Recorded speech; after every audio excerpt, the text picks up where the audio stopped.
Have you ever noticed how some people seem genuinely happy, even when they don't have much? Maybe you've come across someone at church or in your neighborhood, someone who lives in a modest home, doesn't travel much, and doesn't drive a fancy car, yet every time you talk to them, they seem at peace, they smile with their whole face, they laugh easily, and they radiate something that can't be bought. If you're like most folks in your golden years, you might be wondering how that's even possible. The world keeps telling us that we need more savings, more insurance, more plans, more everything to be okay. But what if I told you that some of the happiest seniors I've met don't have much money at all? They've figured out something different, and today I want to share that with you. Not from some textbook, but from the wisdom I've gathered sitting at kitchen tables, walking through gardens, and listening to real stories from real people who found peace and joy without a big bank account. This isn't about ignoring your needs or pretending that money doesn't matter. We all need a roof over our heads, food on the table, and healthcare when we're hurting. But once those basic needs are met, the real happiness, it comes from somewhere else. Let me walk you through what I've learned. One secret at a time, not all at once, and not in some fancy lecture, just like we're having a good old-fashioned conversation. Now, let's start where it matters most. There's something I've seen again and again in happy seniors, and it always begins with this: they take care of their health. I know you've heard it before, but I'm not just talking about checkups and medications. I'm talking about simple daily choices that add up to feeling better in your own body. Take my friend Harold, for example. He's 74 now, lives in a quiet part of Tennessee with his wife. They don't have much, never really did, but Harold has this habit. Every morning, rain or shine, he puts on his sneakers and walks 2 laps around the block. Not because some doctor told him to, but because he loves the sound of the birds, the stretch in his legs, and the feeling of getting the day started right. He doesn't go to a fancy gym, he doesn't follow any complicated diet plans, he just eats home-cooked meals, lots of vegetables, simple grains and fruit from the little tree in his yard. He drinks water like it's medicine, gets to bed early, and keeps stress low. And you know what? He looks 10 years younger than he is, but more importantly, he feels alive. That's the thing about health. When your body feels strong, even in small ways, everything else becomes easier. A good walk can ease your mind, a warm meal can lift your spirit, rest can restore your hope. You don't need expensive fitness programs or miracle supplements, just the basics done with love and care. So if you're wondering where to begin, start with your body. Treat it like your best friend. Move it gently, feed it kindly, let it rest, because health is the real gold of old age. But here's what I've noticed too. The happiest seniors aren't just healthy, they're useful. That may sound simple, but think about it. You and I were raised in a time when being useful meant something. We helped neighbors, we raised families, we built things with our hands, we made meals from scratch. Being useful gave us purpose, and purpose, that's what keeps the spirit young. I think about Elaine, a widow in her early 70s. She lives alone in a small apartment in Ohio, doesn't have much money, but every Thursday morning she knits little hats for newborn babies at the local hospital. Every Monday she reads to first graders at the elementary school. I may not have much, she once told me, but I still have something to give, and she's right. Purpose doesn't have to be grand. You don't need to launch a charity or write a book. Maybe it's tending your garden. Maybe it's cooking meals for someone who can't. Maybe it's teaching your grandson how to tie a fishing knot, or calling that one friend who's going through a hard time. The happiest seniors I know wake up with a reason to get out of bed, not because they have to, but because they want to. Their lives still matter, and they know it. So ask yourself, what brings me joy? What can I still share? What needs doing that I could help with, even in a small way? Because when you find your reason, life feels full again. You're not just passing time, you're living it. And here's something else I've seen over and over. These joyful folks, they carry something deep in their hearts: gratitude. Not just the polite kind we say at the dinner table, but the kind that changes your whole day. They look around and say thank you for the sunlight coming through the window, for the warmth of a blanket, for a phone call from a friend. They don't wait for big moments to be grateful. They celebrate the small stuff. There's this gentleman named Frank, lives down in Florida, not a rich man by any means. He once told me, I say thank you every time I can tie my own shoes without help. Sounds funny, right? But that's the kind of perspective that makes life sweet. When you're grateful, you stop focusing on what's missing. You start seeing what's there. You stop worrying about what you used to have and start loving what you still get to enjoy. And that shift, well, it changes everything. Gratitude is like a lens. It sharpens the good, softens the hard, and it reminds you that even in a world that moves fast and forgets the elderly, your life still holds beauty. You see, happiness isn't about ignoring your problems. It's about learning to see past them, and gratitude is the key that unlocks that view. So maybe start a little practice. Every evening, just before bed, say 3 things you're thankful for, out loud, in your mind, or even written in a notebook. They don't have to be big, just real. It'll change how you sleep, it'll change how you wake up, and little by little, it'll change your life. Now we've talked about caring for your body, finding purpose, and living with gratitude. These are choices, small, daily choices that don't cost a thing, and yet they pay you back in joy, peace, and strength. Let's keep going, because there's more to this story, and you know what else makes a difference? The people around you. Now, I'm not just talking about having a big family or knowing a lot of folks. I'm talking about meaningful connections, the kind that lift your heart and make you feel seen, even on the hard days, because one of the most beautiful truths I've learned is that strong relationships are more valuable than any retirement account. Let me tell you about Mrs. Anderson. She's in her late 70s, lives in a small house just outside St. Louis, lost her husband over a decade ago, her income modest. But every Sunday, without fail, her kitchen fills with life. Neighbors, her grown kids, even some of the local teens stop by. She makes a pot of stew, simple ingredients, nothing fancy, yet somehow there's always enough to go around. She once told me, "I may not have the money to give gifts, but I have time. I have a place for people to gather. I have love to give. And love, sweetheart, multiplies when you give it away."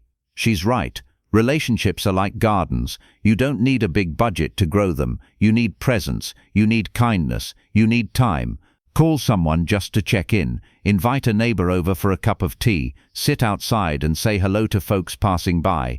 Connection doesn't need to be complicated. It just needs to be intentional. I remember one man, I'll call him Bill. He told me he used to feel lonely every evening after dinner. The house was too quiet, his wife had passed, the kids were busy with their own lives. So you know what he did? He started walking over to the local library every Tuesday evening for the community chess club. Not because he was any good at chess, but because it gave him a reason to be around people, a reason to listen, to laugh, to share. Before long, he wasn't just showing up, he was teaching the new players, giving advice, making jokes, and that heavy feeling, it started to lift. You don't need money to build meaningful relationships, you just need to show up and keep showing up. Even small gestures, sharing a laugh, lending a hand, telling a story can be the glue that binds hearts together. Because in the end, it's not things we remember most, it's moments, it's people, and those warm memories don't cost a dime. Now, let me share something else I've seen in seniors who seem to glow from the inside out. They live simply, and I mean that in the most beautiful way. Mr. and Mrs. Miller come to mind. They're a sweet couple in their early 80s who live in a little wooden home in northern Michigan. It's not large, the furniture's old, the paint on the porch is chipped in a few places, but when you step inside, it feels like love lives there. They eat oatmeal in the morning, vegetable soup in the evening. They tend to a few pots of herbs and tomatoes on the windowsill. They don't own the newest gadgets, they don't follow every new trend, but they laugh more than most people I know. The secret? They don't live to impress, they live to enjoy. A fresh loaf of bread, a phone call with their daughter, the sound of rain on the roof. These aren't luxuries by the world's standards, but they're deeply rich experiences to those who know how to savor them. Living simply doesn't mean living without. It means choosing what matters and letting go of what doesn't. It means slowing down enough to actually enjoy the life you're living. I once asked Mrs. Miller what makes her happiest these days. She said, "A quiet morning, a cup of coffee, and knowing my husband is still here beside me. That's real wealth." So if your home isn't fancy, if your clothes aren't brand new, if your car is a little older than you'd like, it's okay. What matters most is how you feel in your space. If it's filled with peace, laughter and memories, then you've already got more than many people ever find. And here's something else worth saying. Simple doesn't mean boring. It means free from pressure. It means finding beauty in the small stuff. And the small stuff, that's where life actually happens. Now there's one more truth I want to gently bring to your heart, and it's one of the most powerful I've seen. The happiest seniors I know have made peace with what they have. They've stopped comparing their lives to others. They've let go of keeping up. That's the quiet superpower called contentment. I think of Mr. Johnson, a retired postal worker, lives in a quiet neighborhood outside Phoenix. He once told me, "I stopped looking over the fence a long time ago. My grass may not be the greenest, but it's mine, and it's enough." That simple wisdom has stayed with me because, let's be honest, it's easy to fall into comparison, to see what others have and wonder if we missed out. But comparison is a thief. It steals joy from the present and buries it under what-ifs. Mr. Johnson doesn't scroll through social media. He doesn't worry about what vacations other people take. He waters his plants, talks to his neighbors, sits on his porch at sunset with a good book and a cold drink, and he smiles more than most people I've met. He doesn't have a big retirement account, but he has peace. And that peace came from shifting his gaze from what was missing to what was present. You don't have to stop dreaming, but you can stop chasing. There's a difference. Chasing leaves you tired. Gratitude and contentment leave you full. And when you stop measuring your worth by someone else's ruler, you finally get to enjoy the life that's right in front of you. So take a breath. Look around your home. Think about the people you love, the things you're still able to do, the small joys you still get to feel. That's yours. That's your story. And it's enough. No one gets everything, but everyone gets something. The trick is learning to cherish what's already in your hands. So here we are, my friend, at a place of understanding that goes far beyond bank accounts or retirement plans. We've walked together through the quiet beauty of contentment, the richness of simple living, the treasure of meaningful relationships, the strength of purpose, the foundation of good health, and the transforming power of gratitude. And if you're sitting there now thinking, "But my life isn't like that," I want to pause and tell you something important. It's never too late.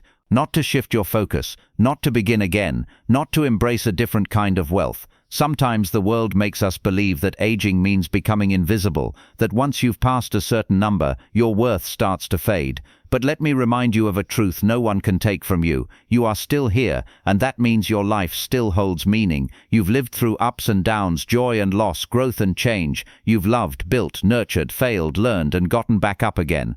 That history, that heart, is worth more than gold. I met a woman named Clara not long ago. She's 82, lives alone in a quiet town in Oregon. No children, no partner, and very little money. But when I asked her what keeps her smiling, she said, "I sit by the window every morning with my tea, and I say thank you. I thank the sky for showing up again. I thank the tree across the street for not giving up. I thank my old legs for walking me to the kitchen. I may be alone, but I am not lonely." That kind of inner richness doesn't come from a financial planner. It comes from a cultivated spirit, a way of looking at the world that honors every breath as a gift. And maybe that's the real secret behind all of this. Happiness isn't found, it's practiced. Bit by bit, choice by choice. You choose to get outside for a walk, even if your knees ache. You choose to wave to your neighbor, even when you're feeling shy. You choose to savor that bowl of soup, even if it's the same one you had yesterday. You choose to forgive, to call, to listen, to laugh, because you know time is precious. It's not about pretending life is perfect. It's about seeing the good, even in the cracks, especially in the cracks. And I know for some of you watching, life may feel heavy right now. Maybe you've lost someone. Maybe your body is not what it used to be. Maybe money is tight, and you feel like the world is moving on without you. But let me say this clearly, you are not forgotten. Your life still matters. You still have something to give, something to feel, something to enjoy. You are not at the end, you're in a new chapter, and every chapter brings its own kind of beauty. So take heart. If you don't have a big savings account, remember this, you're not alone. Many people are walking the same road, and yet on that road there are still wildflowers, there are still sunrises, there are still phone calls that bring a smile, and music that brings back memories, and people who need your stories, your laughter, your presence. You are the living proof that joy isn't about possessions, it's about perspective. You are the reminder that a life well lived doesn't have to be luxurious, it just has to be honest, connected, and full of meaning. So if today you feel a little worried, a little left behind, I hope you take this moment to breathe in some hope.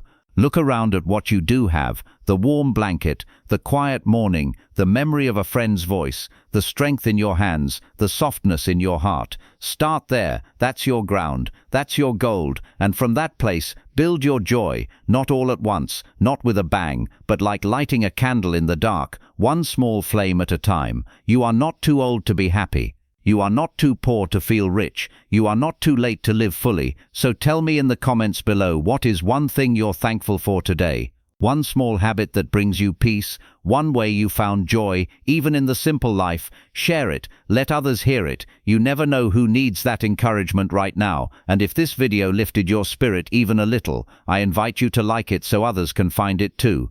Subscribe to our channel, where we celebrate the wisdom, strength, and quiet power of people just like you. You matter here, your voice belongs here, and we're so glad to have you with us. Until next time, take care of your body, keep your heart open, hold on to gratitude like it's your anchor, and remember, you don't need more money to live a rich life, just more meaning. Here's to you, here's to the life you're living, and here's to making the rest of your years the very best of them. Stay well, stay joyful, and never stop being exactly who you are.